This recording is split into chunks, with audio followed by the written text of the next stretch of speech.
Welcome to Jerusalem Unplugged, the only podcast dedicated to Jerusalem, its history, and its people. Your host, Roberto Mazza, will bring you guests discussing their relationship with the Holy City. A journey through history, society, feelings, and hopes for the future. Follow the podcast on all social media platforms at Jerusalem Unplugged.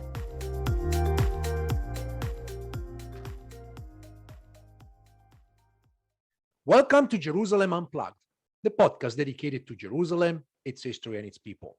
I'm your host, Roberto Mazza, and today it's with great pleasure that my guest is Professor Nazmi al Jubeh. Nazmi is Associate Professor of History and Archaeology at Birzeit University, but more importantly, he's a Jerusalemite. And I'm sorry, Nazmi, but I have to read aloud your date of birth, 1955, because that gives us the sense of the history you experienced and lived directly, and you're going to tell us about. Nazmi has published extensively in many outlets. Obviously, he's also part of the Jerusalem Quarterly team, so you can find a lot of his articles on the Jerusalem Quarterly. Nazmi is an archaeologist by training, but he's also interested in history, politics, and architecture. And I just want to mention that he has been the director of the Islamic Museum at the Al-Haram Sharif complex in Jerusalem a long time ago, but I think it was a very significant experience between 1980 and 1994.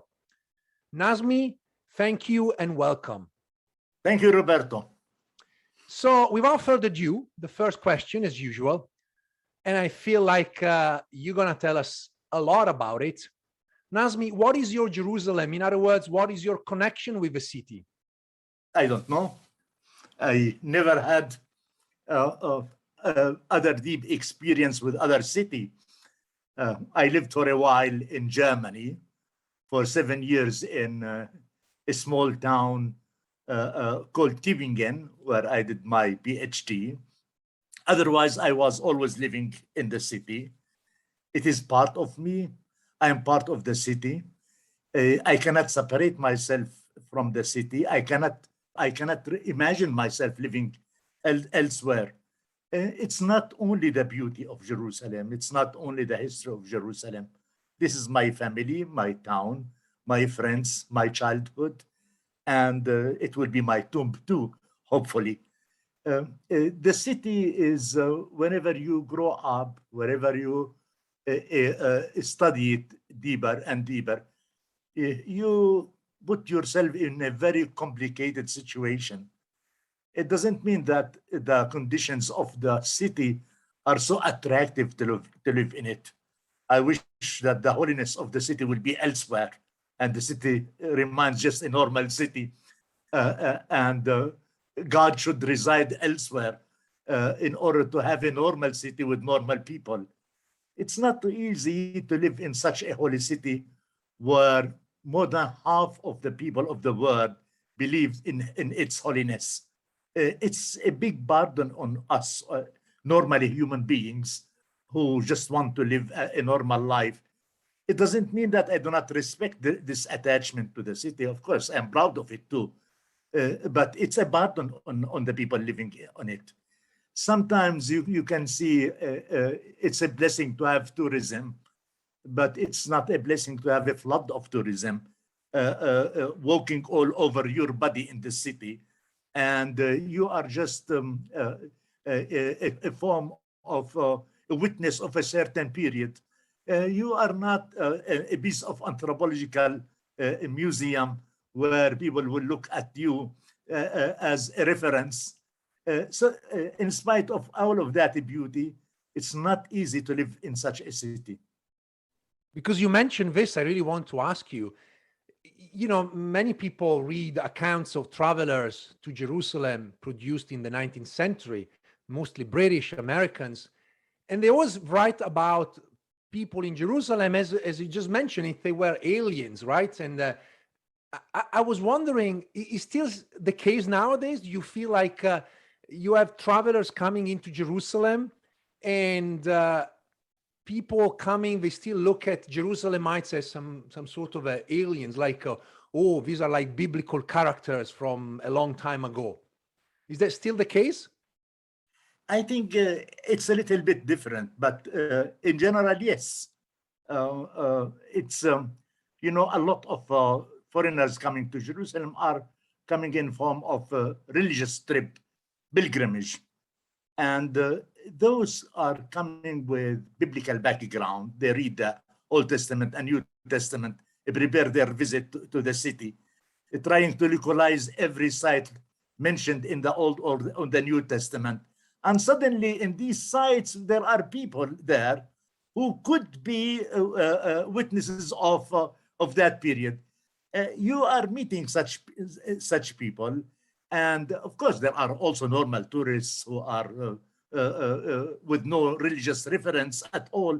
But you are meeting people who are really do not understand how come you are a modern person, how come that you are, according to their definition, westernized. Even your clothes is very normal. So some of them are shocked from this reality. Remember, Roberto, that in the 19th century, the Holy Land was drawn, pictured without people mostly.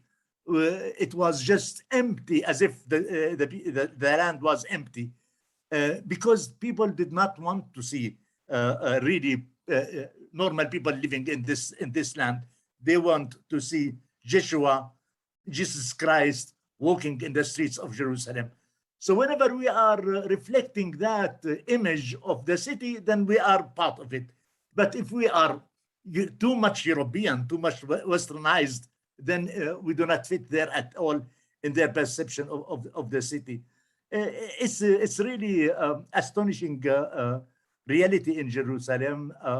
You can see they are astonished when they see a woman with Palestinian embroidery or a sheikh with his turban.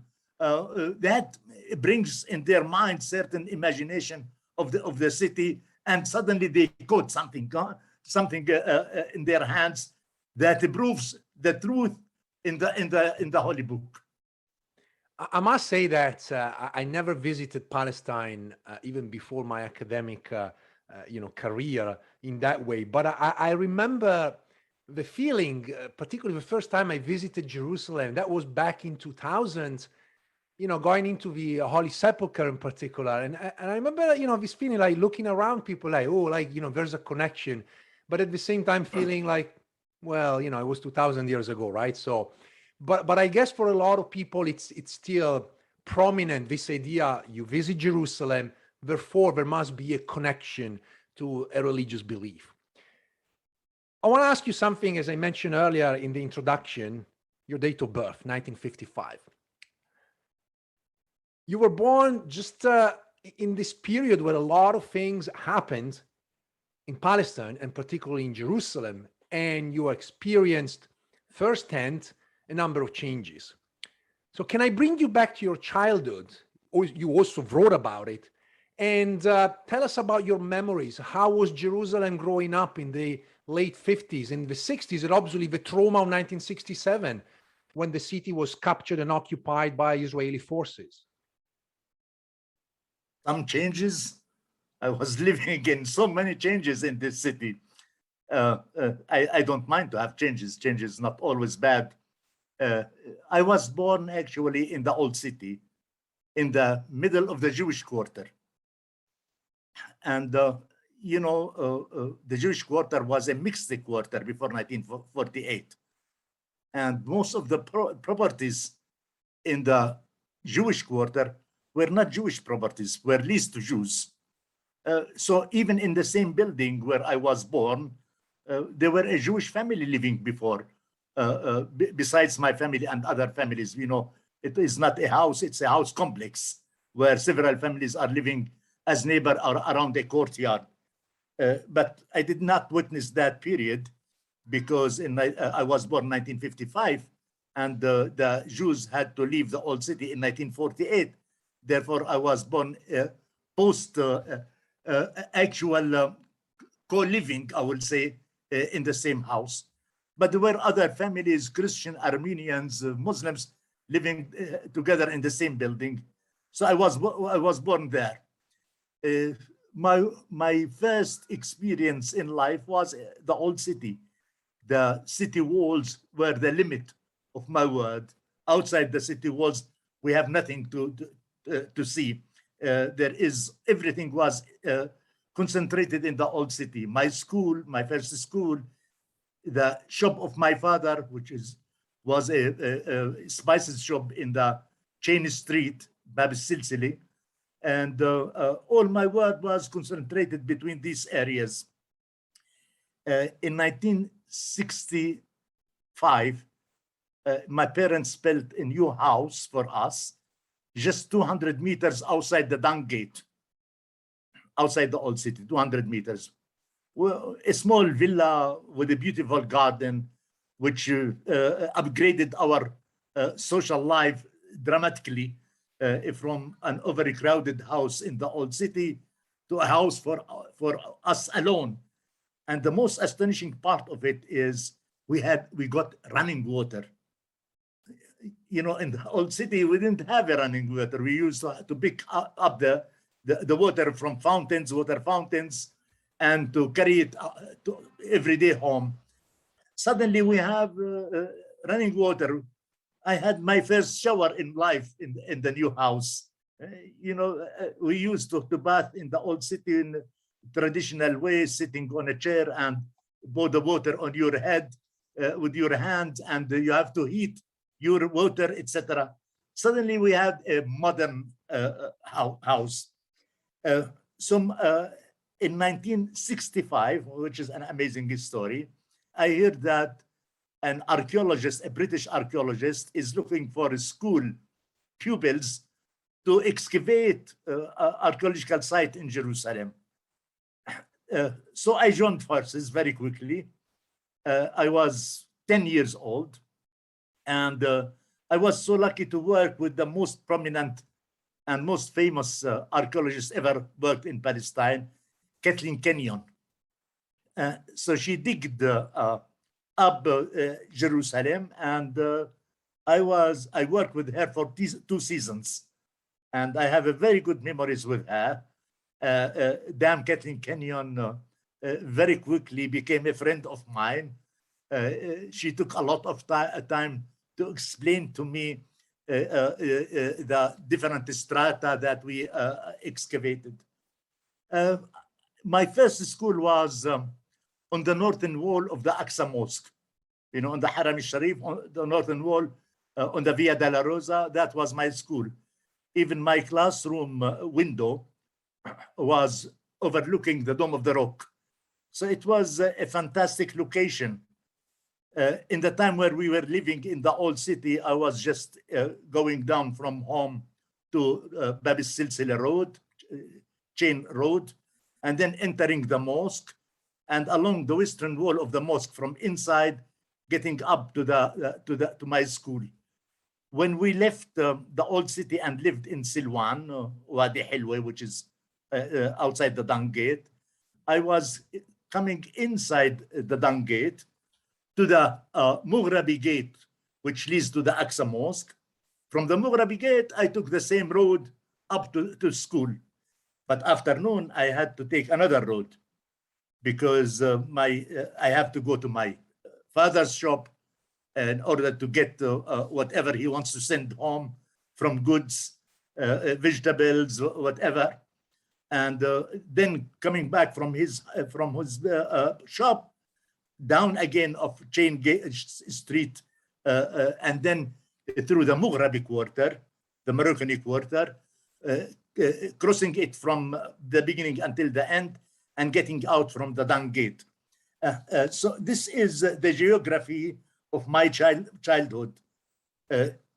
Jewish quarter, Chain Street, El Umariya School, which is on the northern border of the Aqsa Mosque, and then we expand our geographic relationships with Silwan. So the first time I ever learned swimming was in the pool of Silwan, in the pool of Siloam. There I learned how to swim. So what is for a lot of people history and archaeology, it was for me a daily life. I have too many childhood experiences in the old city. For instance, the tops of the buildings, the roofs of the buildings were our playground. So we, most of the buildings are connected. We know also where are the intersections where we can cross from one neighborhood to another. So we used to run from on the tops of the buildings. Hundreds of buildings were the ceilings of these buildings were our playground. Also, it didn't lack of a lot of adventures and discoveries. I remember two important things that I wish I can do it again. One is one day the ground in the chain street fell down. A deep, I will say, section was opened, and I jumped in it, and I saw a street below the street with old shops, and maybe I was also in the sewage system, which goes back to the Mamluk period. I wish I can do it again. Other time I had an experience of discovering the tunnel, which is called now the Western Tunnel. I went in this tunnel several times from several points. The kids in the Mughrabi quarter knew the openings which leads to that tunnel. So I went with them several times. These are some experiences which were maybe influenced my engagement later in the cultural heritage and the history of the city, which was not really my first priority. My first priority to study was chemistry. And you can imagine, which I began to study chemistry until I discovered that this is not the subject that I want to spend the rest of my life doing it. You have also experiences related to human beings, not only to stone and history and archaeology. Before 1967, so many Muslims from the whole world were coming to visit Jerusalem. So you could see Indian Muslims, Afghani Muslims, you could meet Mughrabi Muslims, Algerian Muslims, it's Turkish Muslims. So you meet as a child so many nationalities, and you celebrate with them in the Aqsa Mosque, because the Aqsa Mosque was our playground. It is the place where I did my homework, because I didn't have electricity at home, but electricity was available in the mosque. So it was like the traditional learning.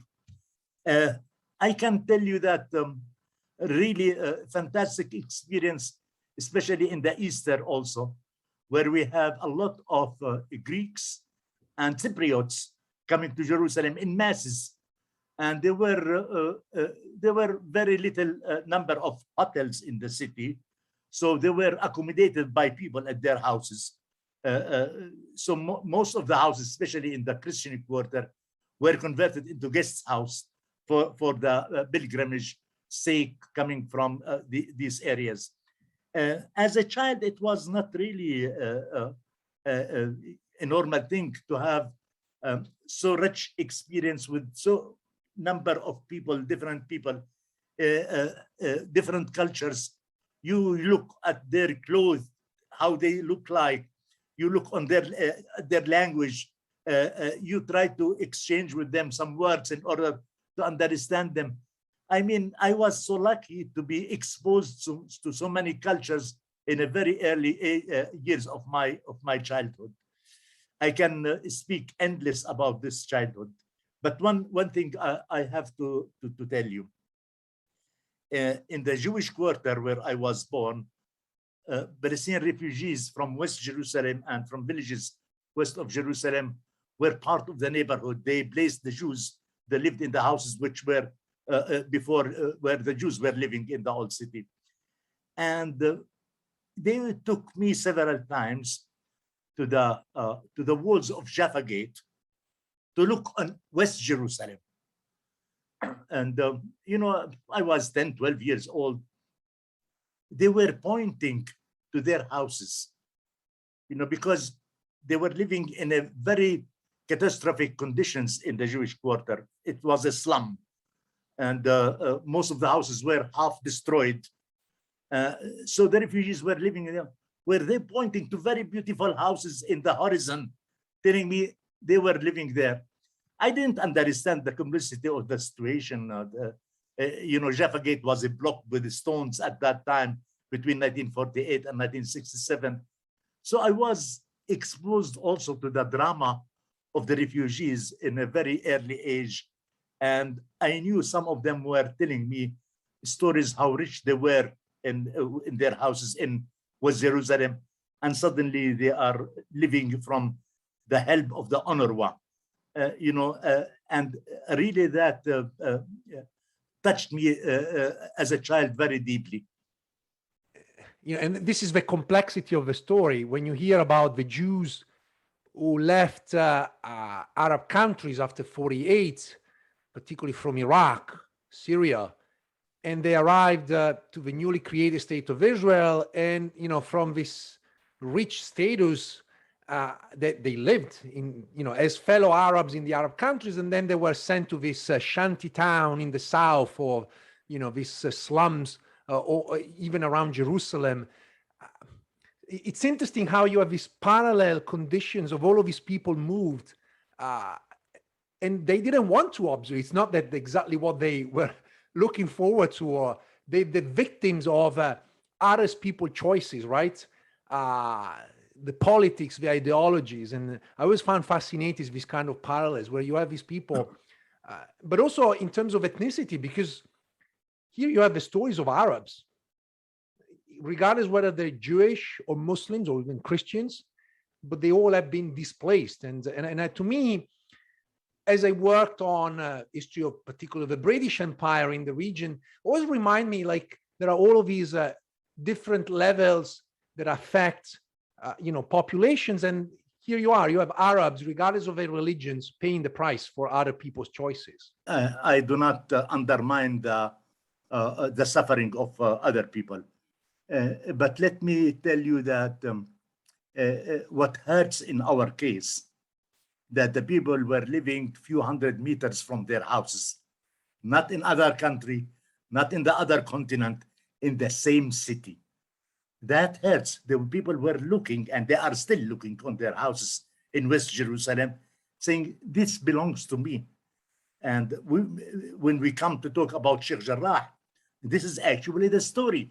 A Moroccan Jew left another continent. I don't argue now whether he left alone or expelled. I don't know. It has to be discussed case by case. And I'm not an expert in that. But in this case, they were expelled from just 200 meters from their houses, and they couldn't go back. And they were looking at their houses every day, and the most famous story that I know about it is, I don't know whether it's famous, but ex-president of Bill Zayt University called Gabi Baramki. Gabi Baramki house is just on road number 1. His house now is used as a museum, okay? And he was living across the road, on the other side of the road, and couldn't get back to his house. And he was looking at his house every day for decades. And when the Israelis occupied East Jerusalem, he thought that automatically he will go back to his house. But he was denied the right of crossing the street in order to reach his house. I mean, this is the painful story, that so many refugees came directly to the West Bank, just a few meters from their houses and from their villages, and they are still waiting for justice. I am not against justice for Jews of Iraq, Jews of Morocco. They have to solve their problems with these countries. I have a problem with my problem, that I denied my right to return in the same city under the same jurisdiction. We are Jerusalemite living unwillingly, but living under the Israeli jurisdiction. And the Israeli jurisdiction is applying the law, the same law, in 2 different ways. One way, the right of Jews to return to their houses in Silwan, in the Old City, in Sheik Jarrah, elsewhere. The same law is denying the Palestinians in East Jerusalem to go back to their properties. This we cannot compare with Iraq or with Morocco history of Jews.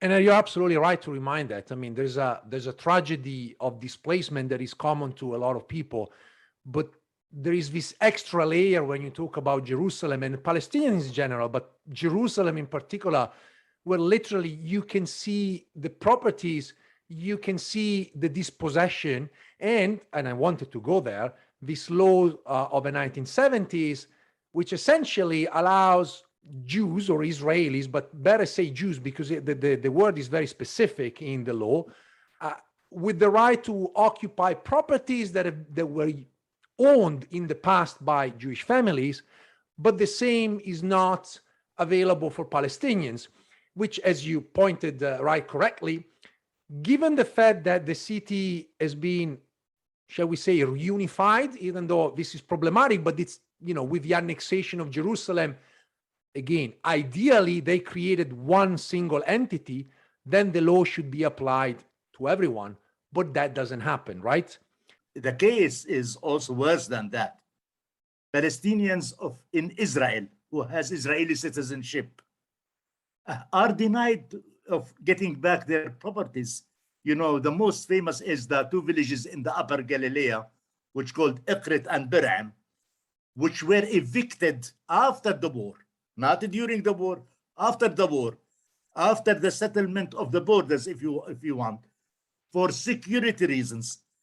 And they have in their hands decisions from the Israeli Supreme Court of Justice that they have the right to go back to their houses. Until now, they did not manage. I'm telling you that this law is one-way road. It is a law allowing Jews to resettle wherever they used to settle, and denying the others the same right. This is a clear-cut law of apartheid and of discrimination. There is indeed, this huge issue. And, some other people argue that there is an incremental approach that is visible, like slowly, the conditions have been created in order to essentially act on this. And I agree with that. There is an incremental process, but there's also a clear cut, as you mentioned, at some point, that's what it is. And we have to call it with the right names. This is apartheid. This is segregation. And that's what it is, particularly when it comes to Jerusalem. I was personally living in Sheik Jarrah. I was at the Kenyon Institute that you mentioned earlier, the Kenyon archaeology. I was living there, when I was at the very beginning of my PhD, on and off between London and Jerusalem, when the story of Sheik Jarrah broke out. When I remember the first settlers moving into this house, and then all of the that was kind of demonstration, but at the first beginning was not even clear what exactly was happening because it was so fast, and people didn't know much exactly what was happening, obviously, other than the people involved. And all of a sudden, Sheik Jarrah, became this focal point about properties, but also, from my own perspective, about history, because here you had Jewish families, settlers, because these are settlers, claiming ownership based on this law, connected to the fact that possibly Jewish families, and we know that with a good degree the Jewish families were living there, obviously close to the tomb of Shimon HaTzadik, Simon the Prophet, Simon the Just. But then it became all of this legal battle about were they owning, were they renting? And I agree. And I remember we already had this conversation on a different level, but it's not really the discussion whether they're owning or they're renting. This is about occupying someone else's house. There are people living there, right? So yes. What's the story of Sheik Jarrah? Can you give us a sense also of the neighborhood? How did it come about? And then what's the main issue here? Well, the main issue is occupation. There is no other issue. It's not a fight about the properties. I will agree tomorrow that if the Israelis will prove that these buildings or this plot of land belonged to Jews before 1948, I don't mind to allow them to go back to their properties. That does not mean more than 5 minutes. Bring your paper. The people who are occupying now the buildings will be evicted. But this is, we ask for justice for the same law. These people who are living in these houses are refugees expelled from their homes in Jaffa and in Jerusalem, and some of them even from Haifa. And they were settled there in empty land, in an agreement between the international law representative, which is the UN, represented by the UNRWA, in agreement with the country which used to have a jurisdiction at that time on the land, which is Jordan. Okay, they agreed, the UN agreed with Jordan that they want to settle some of the refugees in houses to be built in their names on that plot of land. Okay, countries have the right sometimes, even occupier, to confiscate land for certain purposes. You know, it's okay. You know, you build houses, sometimes you build roads, sometimes you build hospitals, schools. You need the land as a country. So at that time, Jordan wanted really to get rid of refugee problems in Jerusalem. Okay, one way was to settle some of these families in that plot of land. I will agree immediately that maybe it was, I'm not a jurist to tell you whether it is true or not true. I will argue that these people, refugees, lost their properties. If you want to take their houses now because the land is Jewish or belonged to Jewish organization at that time, and I don't know what's the relationship between that Jewish organization at that time in the late 19th century and the current settler movement. I know some of the owners or inheritance of the owners of these houses said they did not take our signature. We do not agree to the expulsion of the Palestinians from that area. So we agreed to give it back to its owners, whatever their names is. Moshe, Yitzhak, Navon, whatever their names. At the same breed, these Muhammad and Ahmad living in that area to go back to their houses. It is that simple. We are not going to fight. I have a very long article about that, the history of the site. I think this is irrelevant, but it was just to create the background for the reader to understand what's going on. Sheik Jarrah is a prominent Palestinian and maybe the most prominent Palestinian neighborhood in East Jerusalem outside the city wall, where you have a concentration of international organizations, consulates, etc. They are all concentrated in that area, hotels, schools. And that area was for us a form of a center of services, even cultural services, etc. were concentrated there. It is now attacked from all sides by settlement activities.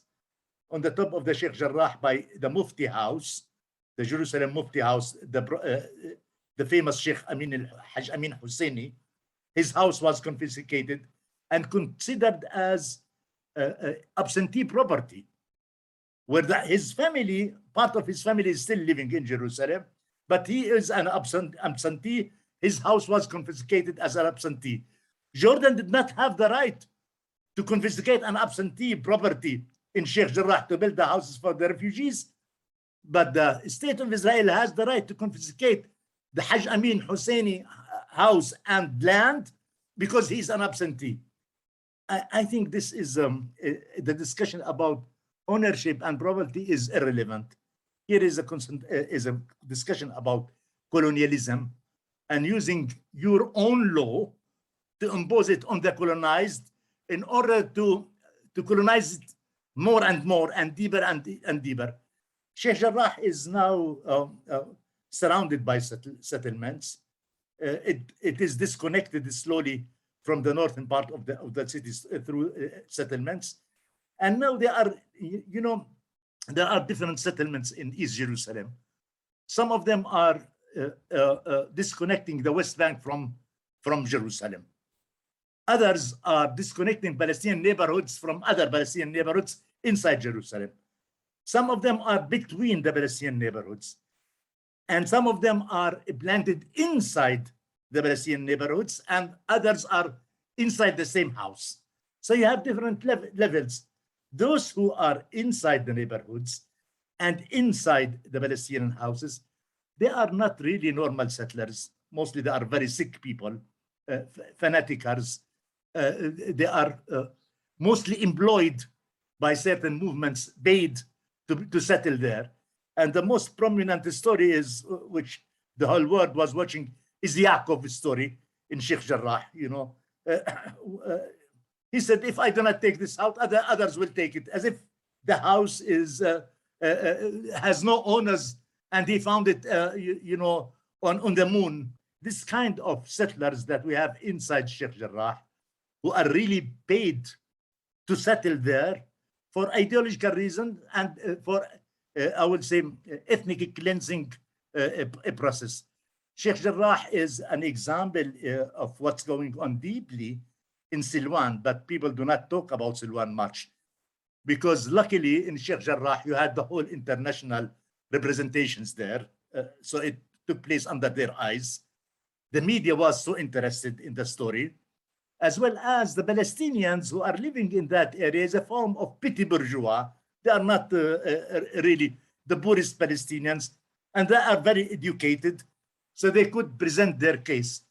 But Silwan, what's going in Silwan is a catastrophe, which will follow us in the coming few years, where really the Israelis are trying to displace people who are living in slums. Sheik Jarrah, it's a lofty, beautiful neighborhood, but in Silwan, it's the most overcrowded refugee camp.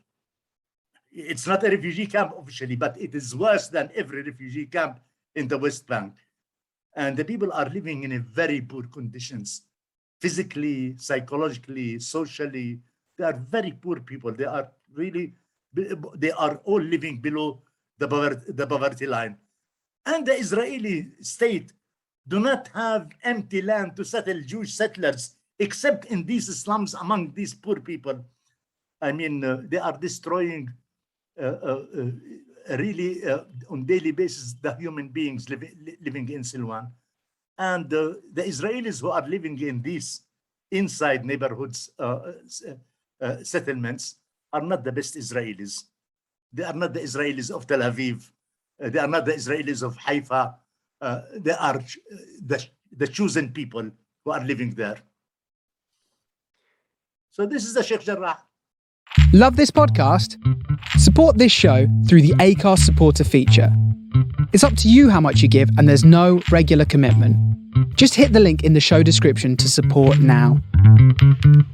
But we're talking about Silwan, and it made me think about a recent experience. So last time I was in Jerusalem a few months back, I was in the French Institute, which is located close to the German colony. And so I called a taxi because I had to go back to Sheik Jarrah, to the Kenyon Institute. And the taxi driver asked me if it was okay to go through Silwan. He was a Palestinian taxi driver, and I said, well, of course. So we drove through Abu Tor, and then from Abu Tor basically through Silwan, which is a shortcut. Yeah. But then I understood why he asked me if it was fine to go through Silwan, because despite I've been there many times, I must say that I saw the conditions changing so rapidly. I was like, what's going on in here? I mean, there was no room for the car to go through. It really felt cramped with vehicles and people and everything, materials. I felt like I literally, as you mentioned earlier, I was on the moon. I was somewhere else. And then all of a sudden you finally make it down the hill, and you're in Sheik Jarrah, and here is another city, is another place. So I think there's this disconnect, and people don't know about it. People don't see Silwan because, again, as you mentioned, there's no media attention, but the real drama is really unfolding in Silwan. What happened after 1967, the Israelis became in charge of us, of our life, of our movement. We were living, the annexed part of East Jerusalem to Israel is 72 square kilometers, which is 2/3 of the total size of municipal Jerusalem. Okay, 2/3 is located in East Jerusalem and 1/3 is in West Jerusalem. Okay, which was not the case before 1948. Before 1948, 75% of Jerusalem was in West, and only less than 25% was in the East. They changed it in 1967. They expand the city on the coast of the West Bank, so we got a huge city. The number of Palestinians were living in East Jerusalem in 1967 were 70,000 Palestinians.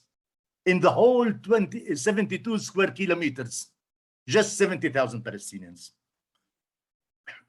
Now, the number of Palestinians grow up rapidly. You know, we are a third world community. Our growth is quicker than the Israeli. What happened? That the Israelis began to settle in East Jerusalem through confiscating land. What is left for the Palestinians in East Jerusalem from the 72 square kilometers is less than 10 square kilometers, which is actually about 13% of East Jerusalem. The rest, 87% of East Jerusalem, is confiscated. Half of it was for settlements, which means the land for the settlements is 3 times more than the land available for the Palestinians.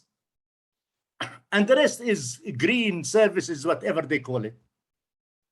What happened to the 70,000 Palestinians of 1967? They became about 370,000. So the 370,000 were supposed to live on 72 square kilometers are living now on less than 10 square kilometers. So they were rapidly squeezed, gradually concentrated in areas, and this process had created the slums. Now, that was not enough for the Israeli politics. They added to it the so-called security, apartheid, whatever call it, wall surrounding East Jerusalem, separating it from the West Bank. That was not enough even for the Israelis. They decided that they issued a law called the law of the center of life. So if you Jerusalemite decide to live in a neighborhood outside the municipal border of Jerusalem, you lose your accommodation right in Jerusalem. So you become a West Banker. And because people are attached to their home, attached to the services in their home, to the schools, to the hospitals, the social network. So a lot of people had to abandon their houses in the neighborhoods outside the wall, especially in Al-Ram, Dahit al-Barid, Bernabala, Azariya, Abu Dis, and to come back to live inside the apartheid wall. That added more concentrations in the neighborhoods, especially in the poor neighborhoods. Because if you do not have a house in Jerusalem and you used to live in the suburbs outside the wall, you lose your property there because you have to leave it empty. And then you come to Jerusalem, you look for any hole, any cave to live in it in order to protect your rights in your city. So Silwan became very crowded. The refugee camp of Shafat became very crowded. And so the process of, I'll call it Islamization, a process of East Jerusalem began in late 80s, and now it is grown. When you cross that area of Deir Abu-Tur and Silwan, you couldn't imagine that such a thing exists in Jerusalem. And that happened under the Israeli planning and under the Israeli supervising of the city. I remember my city before 1967 as a petty bourgeois city, middle class city. sorry, it was not the most beautiful city. It was not the richest city in the world, but it was a beautiful city. And people used to have enough space to survive and to live in it. Now we are really suffocated in the city, where you have empty land, which is reserved for settlements. At the same time, you do not have any land left in East Jerusalem to build the new neighborhoods. The Jews are building new neighborhoods, and we are denied the same right in our land. So you can't imagine if a country will confiscate 87% of your city. So the rest is already populated. It was already populated before.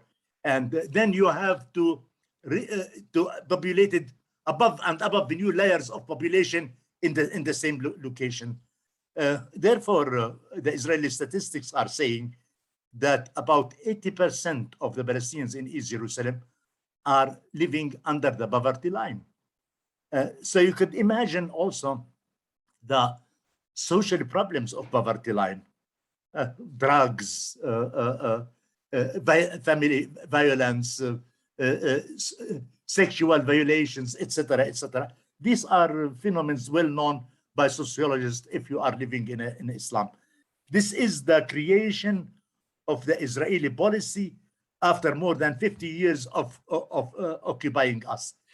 I would say sometimes I hear from Israeli friends saying, well, this is partly because of the Arab culture. But it's the same city before 1967 was an Arab culture too. Why it was not so deteriorated? Arab culture was under your control for more than 50 years. You were steering everything, Israelis. You were controlling my daily life, my daily movement, the kind of food that I eat, the kind of theater that I'm allowed to see. That was all the time in hands of the Israeli government. So I am a product of the Israeli policies. I am not a product of the Arab culture. Living in Islam is not part of the Arab culture. That reminds me, when I was growing up in Italy, and I remember I grew up in the north, and so I would hear people complaining about the south and say, well, you know, that's part of a culture. The reality is that you had all of these people living in slums, particularly in cities like Naples, where in the 80s they really had large issues with this kind of, you know, problems of overcrowding. And, you know, it was so ingrained that immediately you would say, yeah, of course, it's their culture. No, it's the policies. That's what creates and planning. That. Exactly. Poor urban planning, the inability to give people opportunities for better housing, educations, you know, in general. And then obviously people just say, well, that's their culture. And I remember hearing particularly Western tourists, and I must say mostly Americans, sometimes around Jerusalem, pointing to the direction of Silwan when visiting particularly the East Jerusalem. Oh, look at the Arabs there. It's like, this is their culture, right? But what they don't understand and see is that, no, this is the byproduct of Israeli policies. That's what they created. Remember Silwan, before 1967, I was living there. Most of the houses used to have gardens full of trees and roses.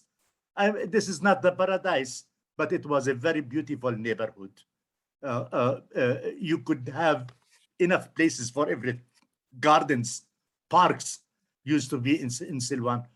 People were, of course, they destroyed all of that because they do not have choices.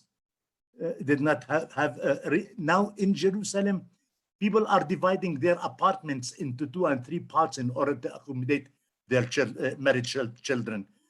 You know, I said 80% are living below the poverty line, and the rent of an apartment in East Jerusalem today is above $1,500, $1,500 per month. And the income of the 80% of the Jerusalemites is less than that amount. So you can imagine what should people do. So if you have an apartment of 100 square meter, you divide it into two parts so your married son can live in part and you will continue to live in a part. This is the process now, and I know a lot of middle class, not a lower class, middle class people who are doing it to solve their problems. There is no one single governmental housing project in East Jerusalem. So everything is done by people, and you have to invest a lot of money. If you want to buy an apartment in East Jerusalem, an apartment in a building, you have to pay at least $500,000 in cash, because we do not have banking system. We cannot take credits in Israeli banks, because if I sign with the Israeli bank, so if I fail to pay the money, then they will send the settlers. So I do not do it. And the Palestinian banks do not give us credits because they do not have jurisdiction over us. So we are locked in between the chairs, and the problem is going deeper and deeper. We need today in East Jerusalem more than 30,000 apartments today, not tomorrow. We need 1,500 classrooms today, not tomorrow. But this is after 50 years of Israeli control. Roberto, this is a very stupid politics, even for the Israeli interest. Look, the Islamization of East Jerusalem is a bomb that will explode in their faces and our faces too. If you cannot treat your neighbor in this way, because the problems of your neighbor will come to your house. You cannot block the sewage of your neighbor, because this sewage will blow in your face too. I think this is a very stupid, fanatical politics. It comes out of racist ideology from one side, from our side. They do not see us at all. We are not there.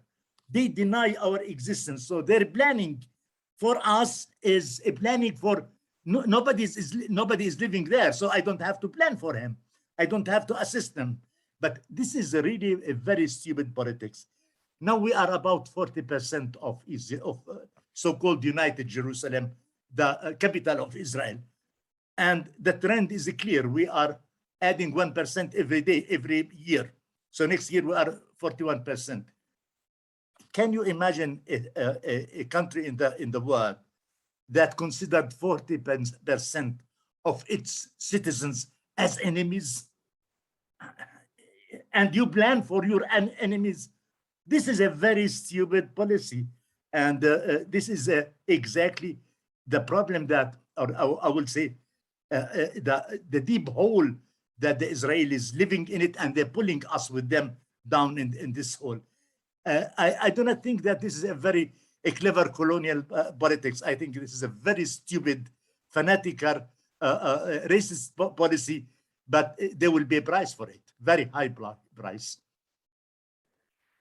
I always thought that the Israelis were implementing this policy thinking that, well, if we create a slum, Palestinians will leave because they don't want to live there. And I think they underestimated attachment feelings, the fact that Jerusalem is home.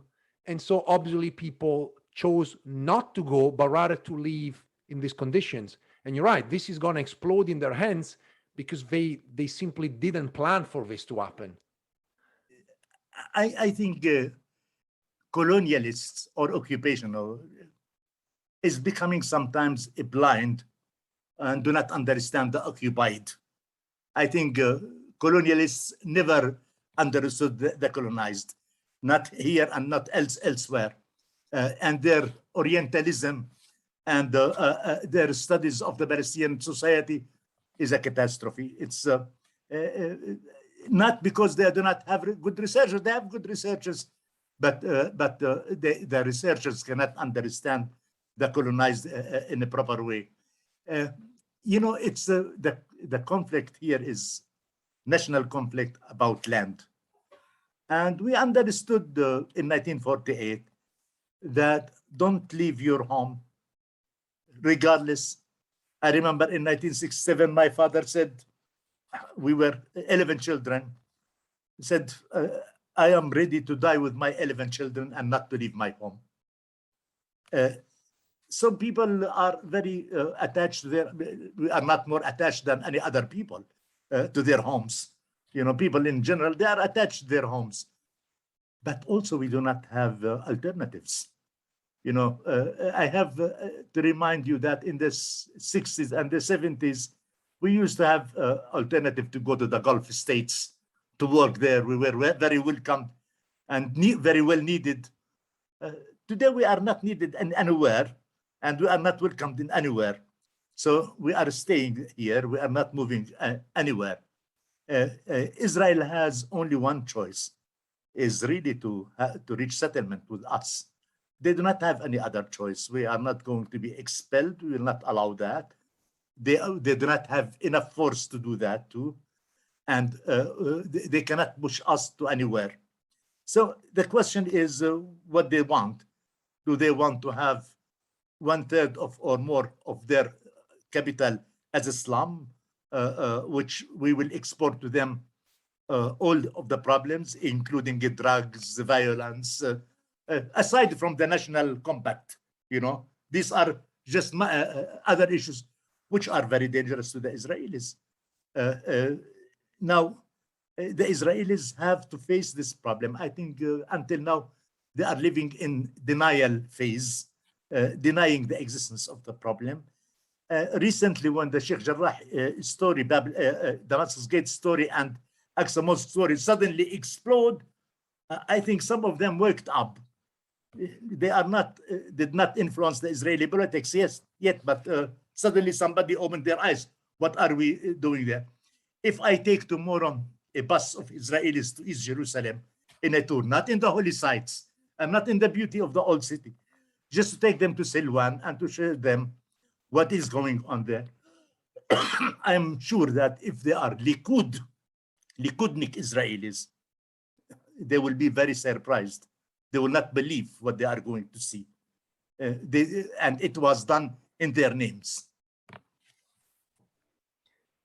This was a fascinating talk. And since we are reaching the end of our conversation, I want to just ask you a couple more things. And one is very much about your work. So you're an archaeologist, and I was wondering about your work as an archaeologist around Jerusalem. What is your personal sort of story in terms of work? What is that you are maybe aiming to find, or what you think was your contribution to understand the archaeological history of Jerusalem?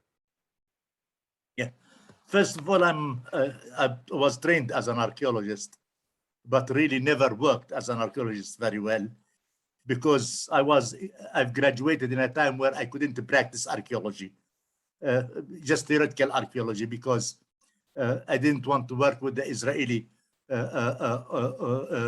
military archaeological department of Beit El, and I didn't want to work also with the Israeli Department of Antiquities. So I chose theoretical archaeology, and later I moved to cultural heritage, architecture, restoration of historic buildings in that direction. I am more engaged in documentation of cultural heritage. I was engaged more or less in every documentation project in the West Bank and East Jerusalem in the last 3 decades. Some of them I led them. For instance, I've led the documentation of 50,000 buildings, historical buildings in the West Bank, published in 3 beautiful volumes. And I am combining also different disciplines together. History of art, archaeology, history, and archaeology together. Now in the process of publication is a beautiful book about the Nativity Church of Bethlehem. You can imagine that there is no one book on this church in Arabic. So I produced a very huge volume, which will be published by Palestine Studies, Institute of Palestine Studies. And because I was a member of the committee of supervising the restoration of the Nativity Church, in the last 10 years, I got the chance to touch every millimeter of the church and to collect materials on its history and archaeology. It's fascinating to work on this beautiful basilica, which is not only spiritually very important, but from archaeological and architectural point of view, one of the most important basilicas in the world. Just 2 months ago, I published a book on Lifta, which is a volume about, I will say, history of the site, the archaeology of the site, but most important, the architecture of Lifta. Well documented, every standing building was documented, drawn, photographed very well, as a historical document of this very important site. You know, Lifta in itself is a very sad story. You know, after 1948, the Israelis bulldozed approximately between 450 and 500 Palestinian villages and towns. Just bulldozed them. On some of them, they built new Jewish buildings and houses, and on other they planted forests in order to eliminate the existence of these villages and towns. Lifta was part of the municipal Jerusalem before 1948, part of the mandatory Jerusalem. So Israeli Jews, immigrants mainly from Yemen and Kurdistan, were brought and settled in early 50s in the houses of Lifta. So that prevented the destruction of Lifta as the other villages.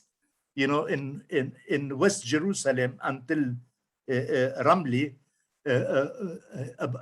you know, tens of villages were destroyed. The only villages that survived was Abu Ghosh with its population, and Lifta because of the use of the buildings. And the buildings of most of the buildings of Lifta were very sophisticated, very beautiful houses. The landscape in front of Lifta towards the west is wonderful. It has a very beautiful water spring, very rich and famous water spring. The slopes of the mountains around Lifta were very beautifully planted with olive groves and figs and citrus. That was a very ideal place to settle people in it. This prevented the destruction of major part of Lifta, not every part. Out of more than 400 houses in Lifta, just a few dozens had survived. But these few dozens are the core of the village, the historic core of the village. And you could imagine the village itself is a very ancient village. There are enough evidences of the existence of the village since the Bronze Age and continued until today. And you have remarkable remains from the Crusader period. You have remains from the Ayyubite period. A lot of remains from the Mamluk period, and then until the 20th century. It was a very rich village. 3,000 people were living in the village before 1948. Their numbers today is more than 30,000 living mostly in Jerusalem and Ramallah, but elsewhere too. Also, the question of Lifta is very similar to the question of Sheik Jarrah. You know, part of the Sheik Jarrah was land of Lifta. Major parts of the Sheik Jarrah was Lifta land, belonged to Lifta before 1948. So some of these Liftawis, people of Lifta, moved from their village Lifta to Sheik Jarrah.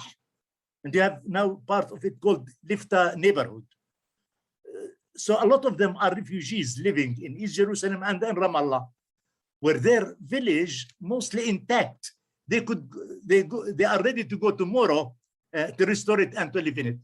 And a lot of them are carrying Jerusalem ID. And some of them even have Israeli citizenship. They are prevented from going there.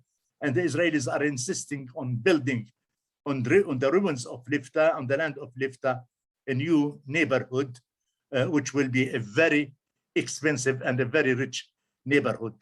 And the Liftawis are obliged to live in refugee camps as well as in rented houses in the city. So this is what I'm interested in recently. I will call it living archaeology. Well, it is indeed living archaeology. And Lifta is such a fascinating case because I always think about people driving, particularly from Tel Aviv to Jerusalem on road number 1, and you cannot, but you have to see Lifta. And I always wonder what people think about it, whether they understand that actually people live there and that there's an ongoing battle about that village. But I always had the feeling that, as you mentioned earlier, the Palestinians are invisible, and so Lifta is invisible too. There is no understanding, no idea about the history of this amazing town, because it's beautiful even if it's empty. Yes, Lifta, I don't want to talk much, but I will tell you, Lifta is aside from politics and from right of return and of people, it's an example of integration of a village in the landscape.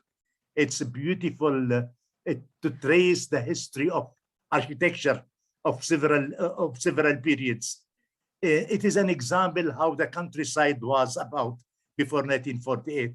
It's an example of the level of living where Palestinians living in before 1948.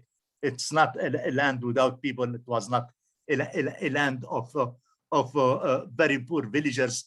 It was not a land of Bedouins. It was a land of very cultivated people. And Lifta is an eyewitness of that period and of that cultural product. It's if when you go there, you will say, well, that cannot be true, that the Palestinian villagers were living in such houses, were very rich and very beautiful houses. And, you expect that villagers were living in huts, etc. But Lifta is an example of the standard of living and the culture that the people were living in before 1948. So it is representing the catastrophe in different levels. This was Professor Nazmi al Jubeh, Associate Professor of History and Archaeology at Birzeit University. Nazmi, thank you so much for this very honest and important interview. Thank you so much. Pleasure, Roberto. Good luck. Thanks for listening. If you enjoyed this episode and you'd like to support the podcast, please share it with others on social media or leave a rating and review. To catch all the latest, follow us on Instagram, Twitter, and Facebook at Jerusalem Unplugged. Thanks, and I'll see you next time.